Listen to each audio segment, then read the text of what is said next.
আমরা সব পারি, আমাদের সাধ্যের বাইরে কিছু নেই, আমরা সব করতে পারি।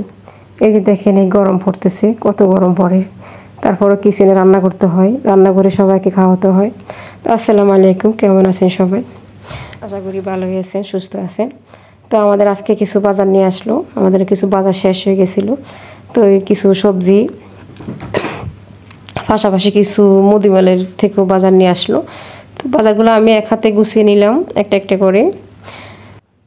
এরপর চলে এলাম কিচেনে আসার পরে কিচেনের সব রান্নাবান্না রেডি করে নিলাম। আজকে একটা ইলিশ মাছ রান্না করব এবং ছোটো মাছ রান্না করব। সব কেটে ধুয়ে পরিষ্কার করে নিলাম, সব গুছিয়ে নিলাম। এভাবে গুছিয়ে রাখলে সব রান্না করতে সুবিধা হয়। তো আমি সব গুছিয়ে নেওয়ার পরে একটা একটা করে রান্না করব। তো রান্নাগুলো আমি আজকে হাতে মেখে রান্না করব সরষের তেল দিয়ে, কারণ আমার একটু গ্যাস্ট্রিকের প্রবলেম আছে, তাই আমি সব সরষের তেলে রান্না করি। ছোটো মাছটা একটা আলু দিয়ে মেখে নিলাম সরষের তেল দিয়ে। সরষের তেলে মেখে রান্না করলে তরকারিগুলো অনেক ভালো লাগে খাইতে। মাখানোর পরে এটা একটু পানি দিয়ে চুলায় বসা দিব। এই ছোটো মাছটা আমার বাসার সবার ফেভারিট, আমারও ফেভারিট মাছ। তো আমি সবসময় এই মাছটা একটু বেশি খাই। আমার মাছটা মাখানো শেষ, এবার চুলায় উঠে দিব রান্না করার জন্য।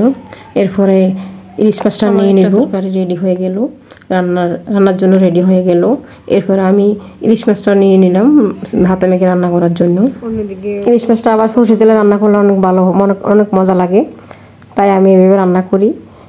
আমার প্রায় রান্না সরষের তেলে হয়, আমার বাসায় সব রান্না সরষের তেলে হয়। মাঝে মধ্যে দুই একটা বাজি করলে হয়তো সয়াবিন তেল দিয়ে করি। তো আমি মাছটার সাথে একটা আলু ও 2-3টা বরবটি দিয়ে দিছি।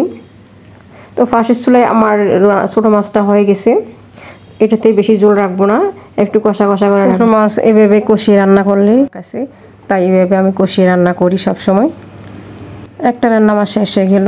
ইলিশ মাছটা আমি বসিয়ে নিয়ে কিছু পানি দিয়ে দিলাম, পানি দিয়ে ঢাকনা দিয়ে 2-3 মিনিটের জন্য আবারও রেখে দিলাম।